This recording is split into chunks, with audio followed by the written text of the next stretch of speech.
अगर आप लोगों से कोई पूछे कि एक हेल्दी पर्सन कैसा होता है, कि हाँ ये पर्सन जो है वो बिल्कुल फिट है, आप लोग उसको किस बेस पर बोलोगे कि ये फिट है? आप लोग उसका बॉडी देखोगे, अगर उसकी बॉडी अच्छी है, एक तरीके सही तरीके से उसने अपने आप को मैनेज किया है, तो वो बंदा फिट है।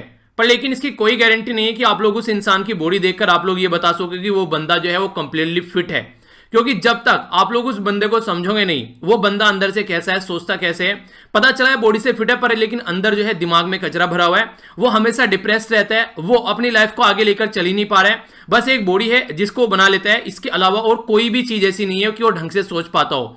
तो यहां पर यही बात बोली गई कि आप लोग अगर बोलते हैं कि आप लोग एक हेल्दी खाना खा रहे हैं और आप लोग एक सही बॉडी बना रखे हैं, तो आप लोग फिट है। फिट मतलब तब होता है इंसान जब रियलिटी में अपने दिमाग से फिट होता है, उसका दिमाग शांत होता है, वो सही प्रोडक्टिव और प्रोग्रेसिव थॉट अपने माइंड में रखता है, अगर कोई प्रॉब्लम है तो उसका सॉल्यूशन निकालने की वो कोशिश करता है, वो उसको प्रोडक्टिव तरीके से लेने की कोशिश करता है, एक तरीके से उसको चैलेंज समझता है और उसको एक तरीके से सोचता है कि कुछ नया सीखने को मिलेगा, उस तरीके से लेकर चलता है। तो इसका मतलब ये है कि अच्छा खाना और सही तरीके से रहना, आप लोगों का दिमाग अगर फिर भी कचरा भरा हुआ है दिमाग में, तो वो एक तरीके से हेल्दी लाइफ नहीं होगी। हेल्दी लाइफ इन सब चीजों का कॉम्बिनेशन होगा, अच्छा खाना, अपनी हेल्थ को सही रखना, एक्सरसाइज करना, इसी के साथ में अपने माइंड की एक्सरसाइज करना कि उसमें कूड़ा करकट न जाए, वो सही रहे, तो ये एक हेल्दी इंसान होगा। क्योंकि यही एक ऐसा इंसान है जो लाइफ को सही डायरेक्शन में लेकर चल सकता है। तो क्या आप लोग रियलिटी में अपने दिमाग को ऐसा रखते हैं कि उसमें फालतू की चीजें न आए? अगर हां, तो आप लोग एक हेल्दी पर्सन हैं। आखिर हेल्थ के बारे में मैंने आप लोगों से क्वेश्चन क्यों डिस्कस की? क्योंकि आज मैं आप लोगों का जो डिस्कशन रखने वाला हूं, ये हेल्थ के इर्द गिर्द रखने वाला हूं। इसी के चलते क्वेश्चन है जो यूपीएससी ईपीएफओ 2012 में क्वेश्चन पूछा गया। ये क्वेश्चन ऐसे क्वेश्चन आप लोगों से पूछे जाते हैं जो कि जनरल लाइफ से रिलेटेड होते हैं। अगर आप लोग इनको ढंग से कनेक्ट कर पाते हैं तो आसानी से बहुत सारे क्वेश्चन आप लोग कम से कम 8 से 10 क्वेश्चन करके आप लोग निकल जाएंगे। ठीक है, नाबार्ड की फुल फॉर्म तक भी आप लोगों से कई बार एग्जाम में पूछी जाती है। तो यहां पर जो बात की जा रही है ये है बॉडी मास इंडेक्स के बारे में, जिसको शॉर्ट फॉर्म में आप लोग बीएमआई बोलते हैं। तो बॉडी मास इंडेक्स बोला गया है, ये क्या होता है, किस तरीके से आप लोग इसको काउंट करते हैं? तो बॉडी मास इंडेक्स में बोला गया है कि weight of the person in kilogram को डिवाइड किया जाता है किससे, यानी कि अगर बॉडी मास इंडेक्स आप लोगों को निकालना है तो एक पर्टिकुलर पर्सन के वेट को आप लोग किससे डिवाइड करेंगे कि बॉडी मास इंडेक्स आ जाएगा? तो यहां पर बोला गया है square of the weight in kilogram से डिवाइड करेंगे। दूसरा बोला गया square of the height in metre से डिवाइड करेंगे। तीसरा बोला गया square root of height in metre से डिवाइड करेंगे। चौथा बोला गया विटामिन इंटेक्स से डिवाइड करेंगे। यानी कि अगर बॉडी मास इंडेक्स आप लोगों को निकालना है तो यहां पर जो वेट ऑफ द पर्सन है किलोग्राम में, यानी कि वो पर्सन का वेट कितना है, उसको इनमें से किसी एक से डिवाइड करेंगे। तो इसका सही आंसर क्या होगा आप लोगों को ये बताना है। ये क्वेश्चन आप लोगों को अटेम्प्ट करना है। इसका आंसर ए है, बी है, सी है या फिर डी है। ये ईपीएफओ के द्वारा 2012 में क्वेश्चन पूछा गया था और ये क्वेश्चन डायरेक्ट आप लोग जो एनसीईआरटी है, जो इकोनॉमी की एनसीईआरटी है यहाँ पर, ये क्लास 10th की, उससे आप लोग ये डायरेक्ट क्वेश्चन निकाल सकते हैं। आज ऐसे क्वेश्चन बहुत सारे आप लोग डायरेक्ट एनसीईआरटी से निकाल कर ला सकते हैं। अगर आप लोग साइंस के एनसीईआरटी ढंग से पढ़ें, डायरेक्ट क्वेश्चन आप लोगों को वहां से देखने को मिल जाएंगे। तो इसका आंसर आप लोग बताइए क्या है? इसका आंसर ए, बी, सी या फिर डी? मेरे आंसर बताने से पहले एक बार आंसर आप लोग दीजिएगा, तभी आप लोग इस चीजों को ढंग से समझ पाएंगे। भले ही गलत क्यों ना हो, टेंशन मत लीजिएगा, पर आंसर जरूर अटेम्प्ट कीजिएगा। ठीक है, तो यहां पर आंसर एक बार देख लेते हैं। जो बॉडी मास इंडेक्स है यहां पर एक पर्सन का, उसको हम लोग कैसे निकालते हैं कि एक तरीके से जो उसका मास है वो किलोग्राम में और जो उसकी हाइट है वो उसकी मीटर स्क्वायर में निकालते हैं।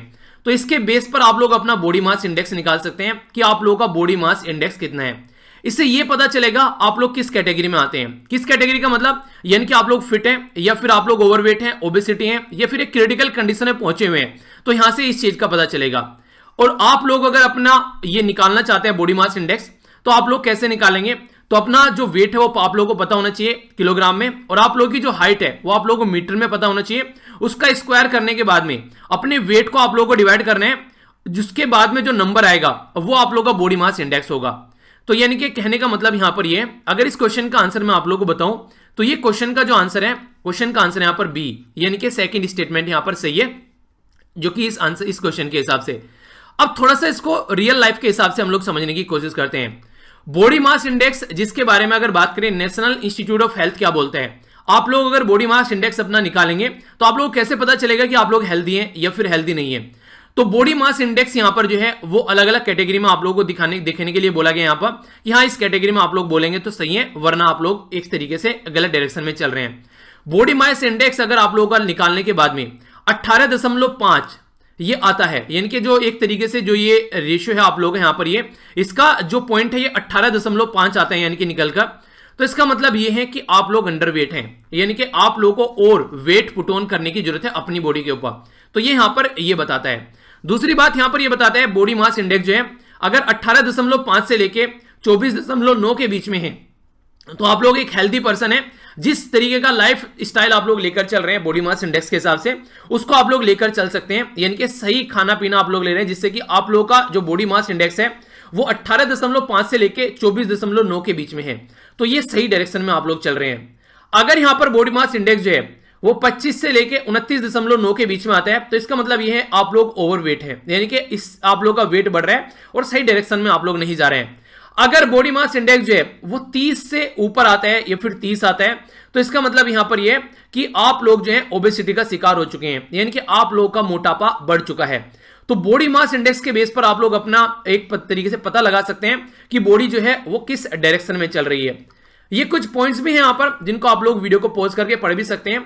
बॉडी मास इंडेक्स अगर आप लोग एक बार निकाल लेते हैं तो आप लोगों की जो लाइफ है हेल्दी लाइफ है वो कैसी है, ये यहां पर इसके बारे में कुछ बातें बताई गई हैं वर्ल्ड हेल्थ ऑर्गेनाइजेशन के द्वारा, यानी कि जो WHO है उसने यहां पर ये बातें बताई हैं कि बॉडी मास इंडेक्स जो है वो जब आप लोग निकालते हैं तो अंडरवेट, ओवरवेट या फिर ओबेसिटी क्या है एक एडल्ट यानी कि एक पर्सन की, उसके बारे में यहां पर ये बताता है। सबसे इंटरेस्टिंग बात जो है यहां पर बॉडी मास इंडेक्स जो है ये एज से इंडिपेंडेंट है। हो सकता है आप लोग क्वेश्चन देकर पूछे कि बॉडी मास इंडेक्स में एज का यूज किया जाता है, नहीं एज का यूज नहीं किया जाता है, ये एज से इंडिपेंडेंट है और दोनों सेक्स के लिए, चाहे आप लोग मेल है चाहे आप लोग फीमेल है, तो इसमें इसका कोई भी जरूरत इसका नहीं होगा। अगर वर्ल्ड में कहीं पर भी किसी भी कंट्री की कोई भी पॉपुलेशन है उसका हाइट और उसका वेट क्या होगा उसके हिसाब से हम लोग यहां पर निकाल सकते हैं कि उस कंट्री में जो जनता है वो किस तरीके की हेल्दी लाइफ अपना लेकर चल रही है और किस कैटेगरी में है वो यहां पर, यानी कि एक तरीके से आप लोग उसको देख पाएंगे कि अंडरवेट है, ओवरवेट है या फिर ओबेसिटी का शिकार हो चुकी है ये जनता। तो ये बातें यहां पर कौन बताता है, ये बातें बताता है बॉडी मास इंडेक्स। तो बॉडी मास इंडेक्स एक काफी इंपॉर्टेंट ये इंडिकेटर है जिसको यूज किया जाता है कई बार किसी पर्टिकुलर कंट्री से रिलेटेड कि वो कैसी अपनी लाइफ स्टाइल जो है वो एंजॉय कर रहे हैं, उनकी बॉडी पे जो फैट परसेंटेज है वो कितनी है, किस तरीके से जो अक्रॉस द पॉपुलेशन हेल्थ के रिस्क जो है वो डिस्ट्रीब्यूटेड है यहाँ पर। तो इसके बेस पर यहाँ पर ये बॉडी मास इंडेक्स के ये क्राइटेरिया दे रखे हैं WHO ने कि हाँ आप लोग अपना बॉडी मास इंडेक्स यहाँ पर चेक कर सकते हैं। इंटरेस्टिंग बात यहाँ पर ये अगर ये फॉर्मूला आप लोगों को आता है तो इसके बेस पर आप लोग देखते हैं कि आप लोग किस कैटेगरी में हैं। अगर आप लोग कमेंट बॉक्स में शेयर करना चाहते हैं कि आप लोग की कैटेगरी कौन सी है यहाँ पर बॉडी मास इंडेक्स में, तो आप लोग शेयर कर सकते हैं। इससे आप लोग मतलब आप लोगों को लगता है तो शेयर करना चाहिए तो कर सकते हैं। पर्सनल चीजें अगर लगता है नहीं शेयर करनी चाहिए तो कोई जरूरत नहीं है, पर लेकिन अगर शेयर करेंगे तो इससे आप लोग एक चीजें जान पाएंगे कि हमारी कंट्री में अगर बात करें तो जो हमारी कंट्री में क्या हमारी SLV फैमिली में जो आप लोग हैं वो कितने फिट हैं, और उसके बेस पर आप लोग अपना जो लाइफ स्टाइल है उसको चेंज कर सकते हैं और अपना आपको फिट रखने की कोशिश कर सकते हैं। तो ये कंप्लीट इंफॉर्मेशन थी यहाँ पर बॉडी मास इंडेक्स के बारे में जो मुझे आप लोगों के साथ में शेयर करनी थी। अगर इसके बारे में कोई डाउट होगा तो नीचे कमेंट बॉक्स में जरूर बताना ताकि आने वाले लेक्चर के अंदर मैं उसको इंप्रूव कर सकूं, आप लोगों का डाउट क्लियर कर सकूं। ओके, नेक्स्ट जो यहाँ पर आर्टिकल है, और हाँ आज द हिंदू न्यूज़पेपर नहीं है, आज जो आप लोगों के डिस्कशन है ये मुझे लगा कुछ इंपॉर्टेंट पॉइंट्स हैं जो आप लोगों के साथ में डिस्कस करने चाहिए और एक डिस्कशन में कंटिन्यूटी बनाए रखने के लिए ये कुछ आर्टिकल्स हैं जो मैंने आप लोगों के लिए चूज किए हैं। एक बॉडी मास इंडेक्स के ऊपर हो गया, दूसरा यहाँ पर ग्लोबल मल्टी डायमेंशनल पॉवर्टी के बारे में, इसके बारे में हम लोग डिस्कस करेंगे। तीसरा जो आर्टिकल होगा यहाँ पर वो ग्लोबल हंगर इंडेक्स के बारे में होगा, वहां से एक क्वेश्चन भी आप लोगों को दूंगा अगर आप लोग क्वेश्चन लिखना चाहते हैं। आज द हिंदू न्यूज़पेपर पब्लिश नहीं हुआ, कल दशहरा था तो उसके चलते आज जो है इनके द्वारा न्यूज़पेपर पब्लिश नहीं किया गया, तो ताकि आप लोगों की कंटिन्यूटी बनी रहे और कुछ चीजें ऐसी हैं जो आप लोगों को नहीं जानने को मिल जाएं, तो इसके लिए ये डिस्कशन जो है वो मैंने खुद से प्रिपेयर किया है जहां से जो मुझे लगा आप लोगों के लिए इंपॉर्टेंट चीजें हो सकती हैं। ठीक है, दूसरा यहां पर जो बात की जा रही है ये बात की जा रही है ग्लोबल मल्टी डायमेंशनल, ये है पॉवर्टी इंडेक्स के बारे में। सबसे पहले तो यहां पर इस इंडेक्स में आप लोगों से जो डायरेक्ट क्वेश्चन एग्जाम में बन सकते हैं कि इंडिया की रैंक कितनी है। अगर आप लोगों को पता है कि इंडिया की रैंक कितनी है तो आप लोग कमेंट बॉक्स में बता सकते हैं, क्योंकि ऑलरेडी इसके बारे में आप लोगों को बता चुका हूं। तो यहां पर जो इंडिया की रैंक है वो 62 है 107 कंट्री में से। तो अगर हम लोग global multi dimensional poverty index के बारे में बात करते हैं तो इंडिया की जो रैंक है वो है 62, यानी कि 107 कंट्री में से हम लोग 62 में है। कोई ज्यादा अच्छी परफॉर्मेंस आप लोग इसको नहीं बोल सकते। ये जो इंडेक्स है यहां पर किसके द्वारा रिलीज किया जाता है, तो यूनाइटेड नेशन डेवलपमेंट प्रोग्राम जिसको UNDP आप लोग बोलते हैं, और Oxford poverty and human development जो इनिशिएटिव है जिसको OPHI बोलते हैं, इसके द्वारा यहां पर ये तैयार किया जाता है। ये डेटा जो है यहाँ पर स्टडी करता है लगभग 75 कंट्री के अंदर क्या ट्रेंड चल रहा है और उसके बाद में यहाँ पर ये बताता है। अगर हम लोग यहाँ पर बात करते हैं जो नेबर कंट्री है, श्रीलंका का 25, भूटान का 68, नेपाल का 65, बांग्लादेश का 58, चाइना का 30, म्यांमार का 69, पाकिस्तान का 73। ये कुछ ऐसा आप लोगों को इस इंडेक्स में चीजें देखने को मिलेगी। यानी कि जो ये इंडेक्स है यहाँ पर, इसके बारे में अगर मैं आप लोगों से बात करूं तो इंडिया की जो रैंक है, जो पड़ोसी देश हैं उनके पास पास में आप लोग इंडिया की रैंक देख सकते हैं कि इंडिया की रैंक कैसी है यहाँ पर। तो इससे आप लोग एक अंदाजा लगा सकते हैं कि हमारी कंट्री में जो चीजों को किस डायरेक्शन में लेकर और कैसे चला जा रहा है। तो उसके बेस पर आप लोग अपनी कंट्री की सिचुएशन यहाँ पर देख सकते हैं। अगर ग्लोबल सिनेरियो के बारे में बात करें तो बोला जा रहा है कि 1.3 बिलियन जो लोग हैं आज की डेट में भी वो मल्टी डायमेंशनल पॉवर्टी में रहते हैं। यानी कि अगर बोला जाए मोर देन 80% जो है आज के डेट में एटलीस्ट ये 5 जो यहाँ पर जो इंडिकेटर है जिनके बारे में अभी आप लोगों से बात करूंगा, इन इंडिकेटर के बारे में, तो किसी न किसी इंडिकेटर में यहाँ पर फेल हो गए हैं। अगर यहाँ पर देखा जाए कि हाँ वो चीजों को ढंग से इंप्लीमेंट नहीं कर पा रहे हैं। मल्टी डायमेंशनल पॉवर्टी आखिर होती क्या है? यानी कि आप लोग हेल्थ से अच्छे नहीं है, एजुकेशन आप लोग की अच्छी नहीं है, या फिर जो आप लोग रह रहे हैं जिस स्टैंडर्ड में वो अच्छा नहीं है। तो मल्टी डायमेंशनल पॉवर्टी है कि अलग अलग एरिया में गरीब है ये इंसान, यानी कि ये अच्छा एजुकेटेड नहीं है तो उसको भी एक गरीबी की कैटेगरी में रखा गया है। क्योंकि अगर अच्छी एजुकेशन मिल जाती है तो वो अच्छे तरीके से अपनी लाइफ को लेकर चलेगा और अपनी जो फैमिली है, अपनी जो लाइफ है उसको इस कैटेगरी में से वो निकाल पाएगा। तो हेल्थ, एजुकेशन और जो लिविंग स्टैंडर्ड है, ये 3 ऐसे इंडिकेटर हैं जिसके बेस पर यहां पर तैयार किया जाता है मल्टी डायमेंशनल पॉवर्टी इंडेक्स। पर लेकिन ये जो 3 इंडिकेटर हैं ये यहां पर 3 नहीं रुकते हैं, इन तीनों को भी अलग अलग कैटेगरी में डिवाइड किया गया है। इनको टोटल 3 को 10 की कैटेगरी में डिवाइड किया गया है। 10 में अगर हेल्थ के बारे में बात करें तो न्यूट्रिशन और जहां पर चाइल्ड मोर्टेलिटी है, ये 2 एक्स्ट्रा इंडिकेटर आप लोगों को देखने को मिलेंगे जिसको हेल्थ में से निकाला गया है। यानी कि हेल्थ को 2 और कैटेगरी में डिवाइड कर दिया है। एजुकेशन के बारे में अगर बात करें यहां पर ईयर ऑफ स्कूलिंग और ईयर ऑफ अटेंडेंस कैसी है, यानी कि स्कूल में आप लोग स्कूल में जो अटेंडेंस है, स्कूल में अटेंडेंस और ईयर ऑफ स्कूलिंग, ये 2 कैटेगरी में एजुकेशन को डिवाइड किया गया है।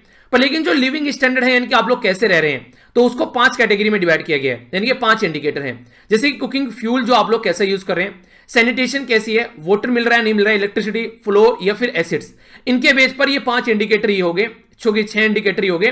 तो टोटल मिलाकर 2 4 और इसी के साथ में 6 ही हो गए, तो 10 इंडिकेटर ऐसे हैं जिसके बेस पर मल्टी डायमेंशनल पॉवर्टी यहां पर निकाली जाती है।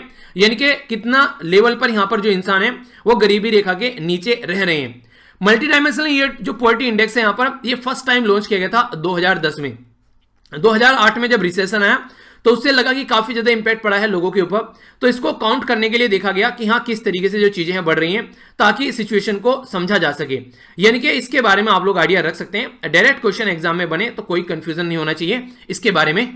अगर आप लोगों से यहाँ पर इनके वेट के बारे में बात करें, कितना कितना वेट इनको दिया गया है, तो यहाँ पर मान लीजिए यहाँ पर अगर आप लोग देखिए यहाँ पर ये 3 है इनको, तो यहाँ पर इन तीनों को अलग अलग वेट में डिवाइड किया गया है। यानी कि ईयर ऑफ स्कूलिंग और जहां पर चाइल्ड इनरोलमेंट है, यहाँ पर इनको 1/6 और 1/6 का वेट दिया गया है। यानी कि टोटल अगर हेल्थ के बारे में बात करें तो 2/6 दिया गया है। इसी तरीके से एजुकेशन के बारे में बात करें 2/6 दिया गया है। और यहाँ पर अगर आप लोग बात करेंगे ये टोटल लिविंग स्टैंडर्ड के बारे में, तो यहाँ पर इसको 2/6 दिया गया है। तो टोटल जब मिलाएंगे तो फुल आप लोगों का यहाँ पर ये इंडेक्स आ जाएगा। यानी कि इन तीनों को यहाँ पर इक्वल कैटेगरी में यहाँ पर काउंट किया गया है, तीनों को यहाँ पर इक्वल तरीके से रखा गया है ये इंडेक्स काउंट करने के लिए। तो इंपॉर्टेंट पॉइंट है, इसके बारे में भी आप लोग आइडिया जरूर रखिएगा। ये जो आर्टिकल है यहाँ पर ये बात कर रहा है बेसिकली ग्लोबल हंगर इंडेक्स के बारे में। तो यहाँ पर बात की जा रही है what explain India poor rank under global hunger index and what are the solution. तो ये क्वेश्चन है, अगर आप लोग इसको अटेम्प्ट करना चाहते हैं तो काफी अच्छा रहेगा, इसको आप लोग अटेम्प्ट कर सकते हैं। तो ये एक क्वेश्चन को अच्छे से अटेम्प्ट कीजिएगा ताकि आप लोग की कंटिन्यूटी बनी रहे, क्योंकि आज यहाँ पर आर्टिकल डिस्कशन के नहीं आए तो इसका मतलब नहीं है कि आप लोग क्वेश्चन नहीं अटेम्प्ट करेंगे। ये क्वेश्चन आप लोग अटेम्प्ट कीजिएगा, ठीक है। और एक क्वेश्चन लिखने की प्रैक्टिस नहीं छोड़नी है, वो आप लोग कंटिन्यू रखनी है, अच्छे से आंसर लिखेंगे तभी आप लोग चीजों को आगे लेकर चल पाएंगे। अगर बात करूं यहाँ पर इंडिया की जो रैंक है वो 94 है ग्लोबल हंगर इंडेक्स 2020 में। जिसकी रैंक है इंडिया की यानी कि हमारी कंट्री की, वो बांग्लादेश और पाकिस्तान से भी नीचे है। तो इस कैटेगरी में इंडिया आप लोगों को यहाँ पर देखने को मिलेगा। यहाँ पर कंसर्न वर्ल्ड वाइड और वेल्थ हंगर लाइफ जो है, ये यहाँ पर बेसिकली ऑर्गेनाइजेशन है जो इस पर्टिकुलर इंडेक्स को प्रिपेयर करती है। इसके द्वारा ये बोला गया है आज की डेट में यहाँ पर 690 मिलियन लोग ऐसे हैं जो यहाँ पर एक तरीके से जो लोग हैं वो अंडर नरिश्ड हैं, यानी कि प्रॉपर उनको खाना नहीं मिल रहा है, वो जैसे तैसे कर कर अपनी लाइफ जो है वो जी रहे हैं, यानी कि जीने की कैटेगरी में नहीं है। 144 मिलियन जो बच्चे हैं वो सफर कर रहे हैं स्टंटिंग से, जो कि यहां पर एक क्रोनिक अंडर न्यूरिशमेंट की यहां पर साइन होता है, जिससे और सारी बीमारी लगने के चांसेस रहते हैं। 47 मिलियन जो बच्चे हैं वो वेस्टिंग से यहां पर सफर कर रहे हैं। स्टंटिंग और वेस्टिंग क्या होती है उसके बारे में भी बात करूंगा, जिससे यहां पर एक्यूट अंडर नरिशमेंट के बारे में बात करती है कि इनको न्यूट्रिशन नहीं मिल पा रहा है। यंग जो चिल्ड्रन है इंडिया में वो वे काफी शॉर्ट और थिन आप लोगों को देखने को मिलेंगे, वो भी अंडर नरिशमेंट देखने को मिलेंगे। 4 पैरामीटर है जिसके बेस पर इसको तैयार किया जाता है। यहां पर एक तरीके से under nourishment, child wasting, child mortality rate और चाइल्ड स्टैंडिंग, ये 4 पैरामीटर हैं जो यहां पर बताते हैं कि यहां पर ये इंडेक्स कैसा है और किस तरीके से यहां पर ये इंडेक्स चल रहा है। जैसे कि मैंने अभी आप लोगों को बताया, जो इंडेक्स है ये किसके द्वारा तैयार किया जाता है, तो यहां पर ये कंसर्न वर्ल्ड वाइड और वेल्थ हंगर लाइफ जो है इनके द्वारा इंडेक्स तैयार किया जाता है। 2006 में इसको पहली बार तैयार किया गया था। अब की बार जो इसको तैयार किया गया है ये इसका 15वां संस्करण है, यानी कि 15th एडिशन आप लोगों को देखने को मिलेगा 2020 में। एम बेसिकली ये है कि ऑल ओवर वर्ल्ड में कहां पर क्या क्या प्रॉब्लम चल रही है, ग्लोबल, रीजनल या फिर कंट्री के लेवल पर उनको चेक किया जा सके और उस प्रॉब्लम का सॉल्यूशन निकाला जा सके। 4 इंडिकेटर जो यहां पर है, under nourishment, child wasting, child standing और चाइल्ड मोर्टेलिटी, ये यहां पर इनकी डेफिनेशन दे रखी है जो यहां पर आप लोग समझ सकते हैं। काफी इंपॉर्टेंट पॉइंट जो है वो मैं यहां पर डिस्कस करूंगा। पहले एक बार ये आप लोग को बता देता हूं स्टंटिंग और ये सब क्या होता है, ताकि आप लोग समझ सके। 4 कैटेगरी में इनको जो चाइल्ड मेल न्यूट्रिशन है उसको डिवाइड किया गया है। नॉर्मल लाइफ तब होगी जब आप लोगों की जो हाइट है, वेट है, जो आप लोगों का एक तरीके से एक नॉर्मल अपब्रिंगिंग हो रही है और सही खाना आप लोगों को मिल रहा है, तो जैसा बच्चा होना चाहिए वैसा है, तो नॉर्मल लाइफ है। वेस्टेड का मतलब ये होता है कि लो वेट है हाइट के हिसाब से, तो इसका मतलब वेस्टेड हो गया, यानी कि हाइट तो पूरी हो गई है पर लेकिन दुबला पतला इंसान है तो वेस्टेड हो गया। स्टंटेड का मतलब है कि लो हाइट है एज के हिसाब से, यानी कि बच्चा जितना बढ़ना चाहिए था उतना नहीं बढ़ा है, उसकी जो हाइट है वो कम रह गई है, कुपोषण की शिकार ये बच्चा हो गया है। अंडरवेट यानी कि लो वेट है एज के हिसाब से, तो इसको आप लोग अंडरवेट की कैटेगरी में डालिएगा, ये अंडरवेट यहां पर हो जाएगा। तो ये सारी चीजें जो हैं ये यहां पर बेसिकली ये इंडेक्स पूछता है और इसके बारे में बताता है। तो ग्लोबल हंगर इंडेक्स जो है वो इनके ऊपर फोकस देकर चलता है। इसमें अगर 0 की कैटेगरी में आप लोग हैं तो इसका मतलब ये है कि आप लोग जो है कोई भी भूखा नहीं हो आपकी कंट्री में, कंट्री बिल्कुल बेस्ट है। पर लेकिन अगर ये 100 आ गया है पॉइंट, तो इसका मतलब ये है कि कंट्री की मैक्सिमम जो पॉपुलेशन है वो यहां पर ग्लोबल हंगर इंडेक्स के तहत भूखमरी का शिकार है, ये यहां पर ये बताता है इंडेक्स। अगर इस इंडेक्स को ध्यान में रखते हुए मैं आप लोगों को एक अपनी कंट्री का जो एक तरीके से बताऊं कि हमारी कंट्री में किस तरीके से पैटर्न आप लोगों को देखने को मिल रहा है, तो हमारी कंट्री की जो रैंक थी यहां पर 2015 में वो रैंक थी 93, जब यहां पर टोटल 117 कंट्री थी। 2016 में हमारी जो रैंक थी वो 97 थी, जब हम 118 कंट्री में हम लोग काउंट कर रहे थे। 2019 में हमारी रैंक 100 थी, जब हम लोग 119 कंट्री में काउंट कर रहे थे। 2018 में हमारी रैंक 103 थी, जब हम लोग 119 कंट्री में काउंट कर रहे थे। 2019 में हमारी रैंक जो थी वो 117 कंट्री में 102 थी। तो ये मैंने आप लोगों को बताया यहां पर कंट्री की जो रैंक है अलग अलग टाइम पे। अब की बार जो हमारी रैंक है वो 94 है 107 कंट्री के अंदर में।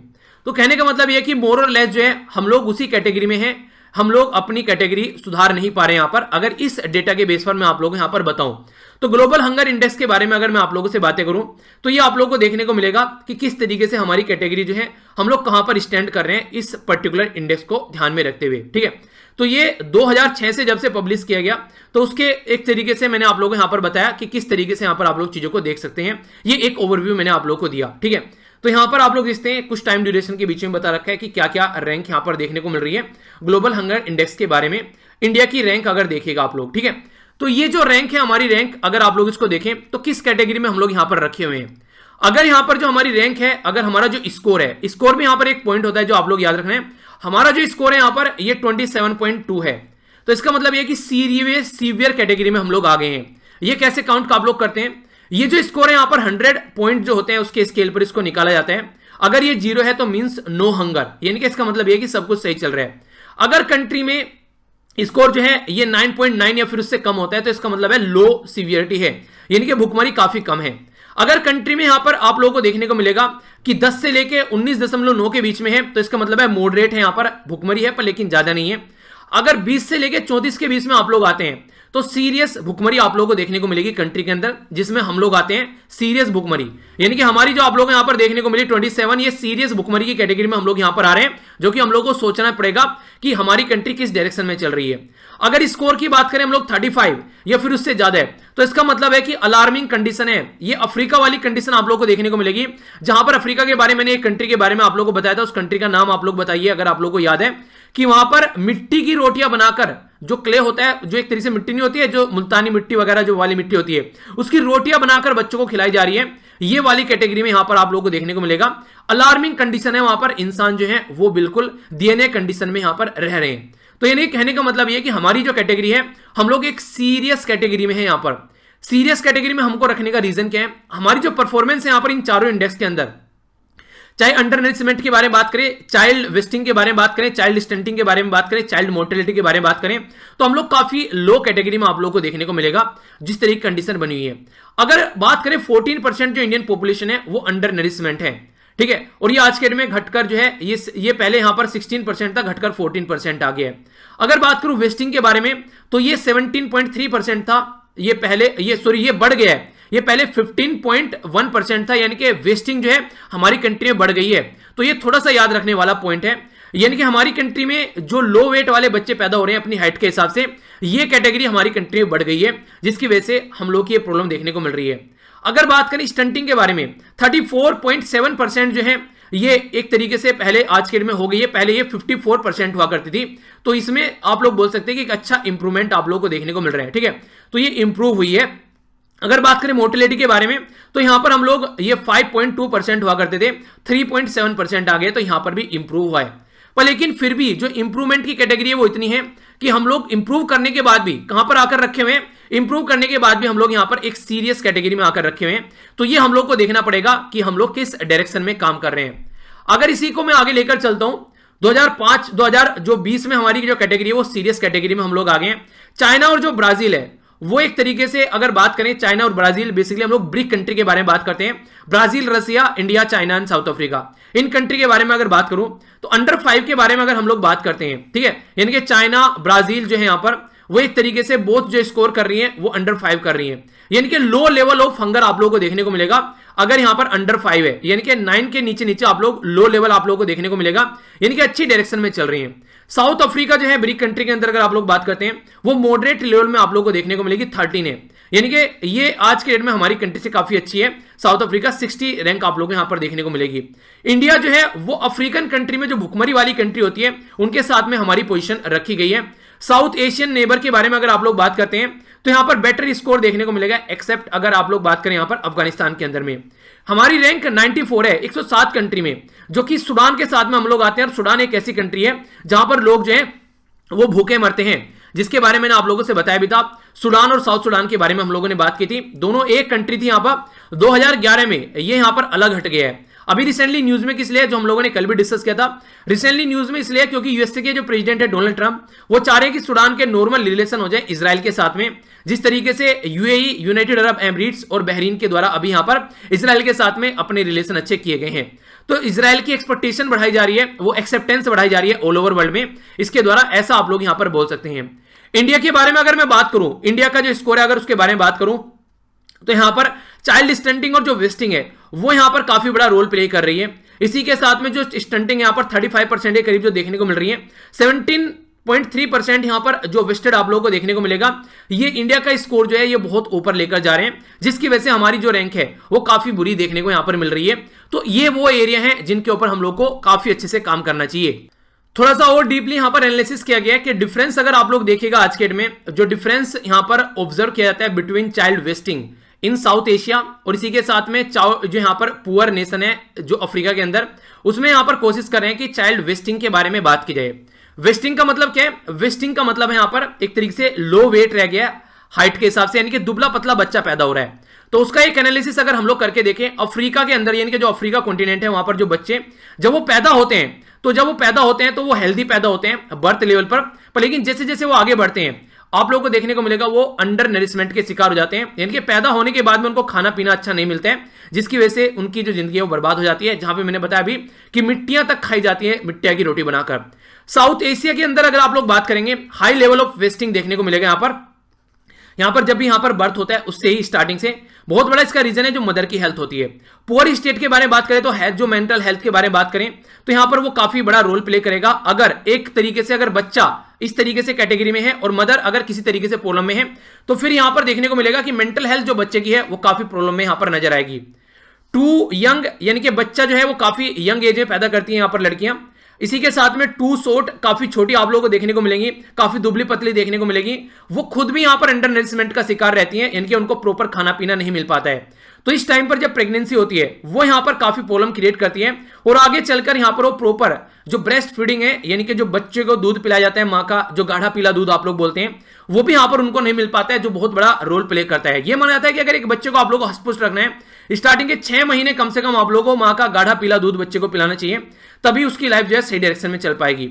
42% जो एडोलसेंट गर्ल हैं आज के डेट में, यानी कि जो एक तरीके से यंग युवती है, यहां पर 15 से लेकर जो 19 साल के बीच में है, उनकी जो लो बॉडी मास इंडेक्स आप लोगों को देखने को मिलेगा, यानी कि जो बीएमआई है उनका वो काफी कम देखने को मिलेगा। यानी कि एक तरीके से कह सकते हैं कि 15 से लेकर 19 साल की जो लड़कियां हैं उनका बॉडी मास इंडेक्स काफी कम है, जो कि उनको अलग अलग हेल्थ रिस्क से उनका एक तरीके से कनेक्शन यहां पर कराता है, यानी कि हेल्थ के काफी सारे रिस्क देखने को मिलते हैं। 54% लड़कियां ऐसी देखने को मिलेगी आप लोगों को आज के डेट में जिनमें खून की कमी है, यानी कि एनीमिया का शिकार यहां पर वो लड़कियां हैं। तो इसके ऊपर भी फोकस देना पड़ेगा, और हमारी कंट्री में ये 54% आप लोगों को देखने को मिलता है आज के डेट में, ठीक है। तो ये सिचुएशन आप लोग अंडरस्टैंड कर सकते हैं। इसी के साथ में ये और डेटा है जो आप लोगों को यहां पर सही डायरेक्शन में लेकर चल सकता है एक आंसर लिखने के लिए। 27% जो गर्ल है उनकी जो शादी 18 साल से पहले कर दी जाती है आज के डेट में भी।